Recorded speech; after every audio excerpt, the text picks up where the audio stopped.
Hello friends, आज हम बात करेंगे BSc fourth semester chemistry unit 7 introduction to mass spectrometry. ठीक है, जिसमें द्रव्यमान स्पेक्ट्रोमेट्री आपका मास स्पेक्ट्रोमेट्री के बारे में बहुत ही आसानी से देख सकते हो। एकदम चित्र पूरा इसका समझेंगे, कैसे इसका सचित्र वर्णन होता है, इसका सिद्धांत क्या होता है, सब बहुत ही अच्छे से इस पे देखने वाले हैं।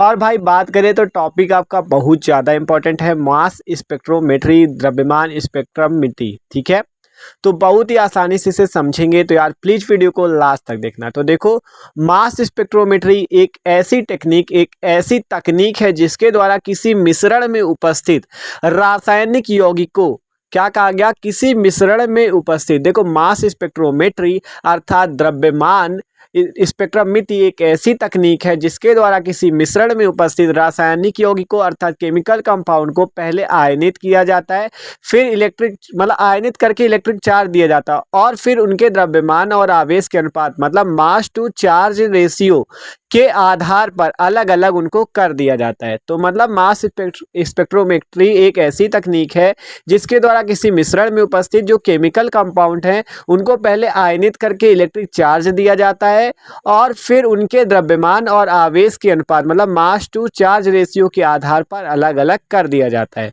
और फिर क्या कहा गया, इस तकनीक के द्वारा किसी भी मिश्रित सामग्री में उपस्थित अलग अलग कंपाउंड का पता लगाया जा सकता है। मतलब किसी मिश्रण में कौन कौन से कंपाउंड हैं उनका आप पता लगा सकते हो, मिश्रित सामग्री में उपस्थित अलग अलग कंपाउंड का पता लगा सकते हो। ठीक है, तो ये बात है। तो देखो, मास स्पेक्ट्रोमेट्री को हम लोग समझ लेते हैं। तो इस पे देखो, आपका मास का मतलब द्रव्यमान हो गया, ये तो बात समझ में आ रही। तो द्रव्यमान स्पेक्ट्रोमेट्री, ठीक है।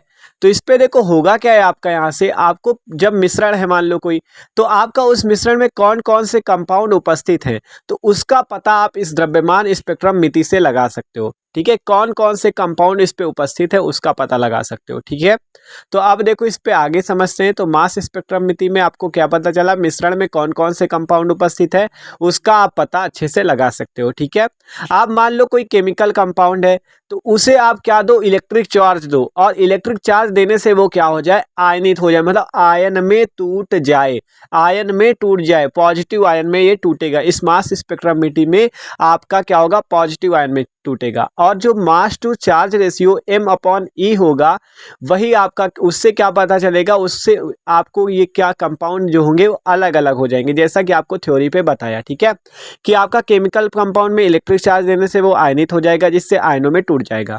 ठीक है, अब उसका जब मास टू चार्ज रेशियो आप देखोगे तो उससे आप उसको क्या कर सकते हो, अलग अलग कंपाउंड उसके कर सकते हो। ठीक है, कि मतलब वो किस किस से बना है आप उसका पता लगा सकते हो। तो देख सकते हो कंपाउंड, कौन कौन से कंपाउंड मिश्रण में उपस्थित है उसका आप पता किस पे लगा सकते हो, मास स्पेक्ट्रोमेट्री पे। ठीक है, तो ये बात है। आप चलो थ्योरी फिर से अच्छे से समझते हैं।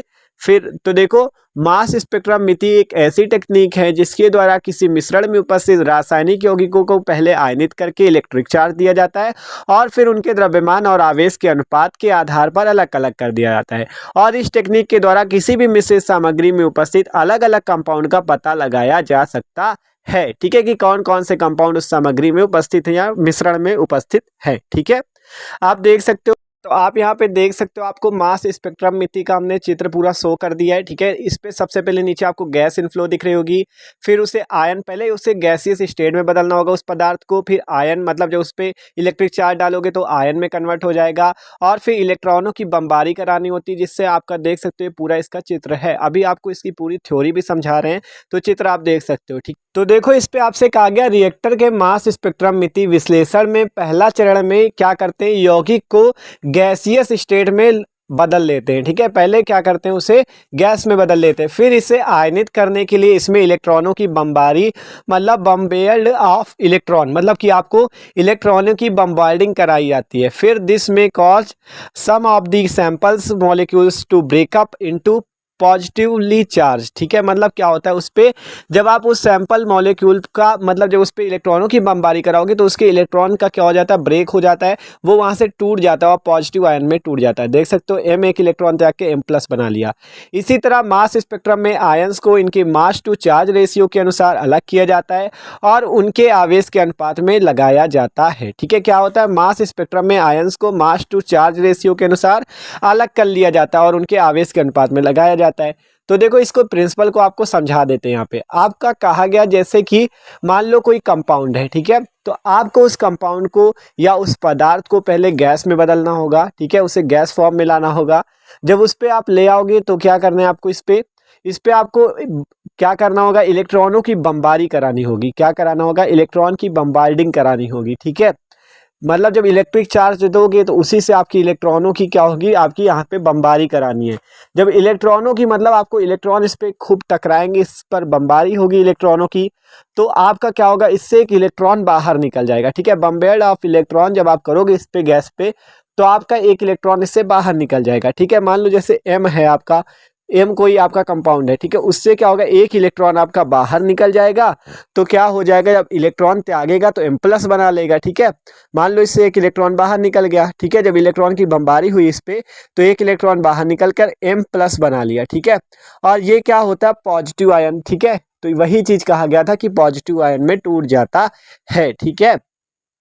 और जैसे एग्जाम्पल ले, मान लो पेंटेन का C5H12, फॉर्मूला C5H12 का, और इस पे हम लोग बम्बेयर मतलब कि आपका इलेक्ट्रॉनों की बमबारी करा दे, तो एक इलेक्ट्रॉन त्याग कर ये C5H12 प्लस बना लेगा, ठीक है। और जो इलेक्ट्रॉन रेशियो आएगा, इलेक्ट्रॉन टू चार्ज रेशियो, वो कितना होगा, M/E। क्या होगा भैया, M/E। M द्रव्यमान, E उसका आवेश, कितना आवेश उपस्थित है उस पे, तो M क्या हो जाएगा, इसका निकाल सकते हो आप, C5H12 है, मतलब इसका अणुभार आपको निकालना है। कार्बन का 12 होता है तो 12 गुणे 5, हाइड्रोजन का 1 होता है तो 1 गुणे 12, 12 पंचे 60 और प्लस 12 इक्वल टू 72 या 72 कह सकते हो, ठीक है।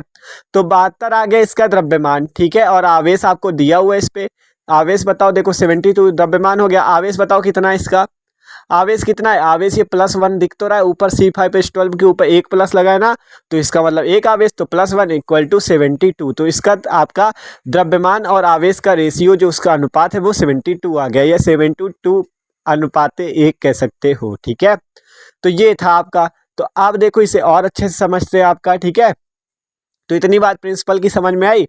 आप देखो आगे देखते हैं इसको, तो इतना आपको समझ लेना कि पेंटेन जैसे था तो C5H12 एक इलेक्ट्रॉन त्याग दिया, ठीक है। तो रिएक्टर के मास स्पेक्ट्रम मिति विश्लेषण में पहला चरण में यौगिक को गैस स्टेट में लाना होता है, फिर इसे क्या करना होता है कि आपको आयनित करना होता है। कैसे, इलेक्ट्रॉनों की बमबारी कराकर, ठीक है, इलेक्ट्रॉनों की बमबारी कराकर आयनित करना होता है। नीचे कहा गया दिस में, देखो बमबारी कराना होता है, ठीक है। फिर नीचे आपसे कहा गया दिस में cause some of the samples molecule, sample है ये, ठीक है, samples molecule to breakup into positively charge. मतलब आपको क्या करना है, सैंपल मॉलिक्यूल पर जब इलेक्ट्रॉनों की बमबारी होगी तो उसके इलेक्ट्रॉन ब्रेक हो जाएंगे, मतलब वहां से टूट जाएंगे। जैसे M एक इलेक्ट्रॉन त्याग कर M प्लस बना रहा है, इसी तरह मास स्पेक्ट्रम में आयंस को इनके मास टू चार्ज रेशियो के अनुसार अलग कर दिया जाता है और उनके आवेश के अनुपात में लाया जाता है। इससे आप क्या कर सकते हो, M/E में अलग करके आप क्या कर सकते हो, उससे पता लगा सकते हो कि किस किस कंपाउंड से वो मिलकर बना है। अब इसके मास उपकरण के मुख्य घटक देख लेते हैं हम लोग, ठीक है। पहला आपका आयन स्रोत, आयन स्रोत है इसका पहला घटक, ठीक है। आयन सोर्स में क्या होता है, इसमें आपका पदार्थ में गैसीय आयन उत्पन्न किए जाते हैं। मतलब जब उस गैस पे आपको क्या करना है, इलेक्ट्रॉनों की बमबारी होगी तो इलेक्ट्रॉनों में आपका एक इलेक्ट्रॉन बाहर निकल गया था, जैसे देखा था, ठीक है। अगला विश्लेषण मतलब एनालिसिस, तो आयनों को उनकी स्थिरता में उनके द्रव्यमान से आवेश अनुपात, जो आपका M/E वाला अनुपात देखा था, उसी को हल करने के लिए, ठीक है। अगला है डिटेक्टर सिस्टम, तो इसमें आयनों का पता लगाना और प्रत्येक हल की गई आयनिक वस्तुओं को सापेक्षिक प्रचुरता, मतलब अर्थात इससे क्या करना होता है, इससे आप रिकॉर्ड कर सकते हो, जो उसका स्पेक्ट्रम प्राप्त होगा उसे आप डिटेक्टर सिस्टम में रिकॉर्ड कर सकते हो, ठीक है। तो ये है, देख सकते हो कि आपका मास स्पेक्ट्रोमेट्री पे एक ऐसी टेक्निक है जिसके द्वारा किसी मिश्रण में उपस्थित रासायनिक यौगिकों को पहले आयनित करके इलेक्ट्रिक चार्ज दिया जाता है और फिर उनके द्रव्यमान और आवेश के अनुपात के आधार पर अलग अलग कर दिया जाता है, ठीक है। तो देख सकते हो इसी से आप पता लगा सकते हो किस किस कंपाउंड से मिलकर बना। तो वीडियो अच्छा लगा हो यार तो लाइक जरूर कर देना।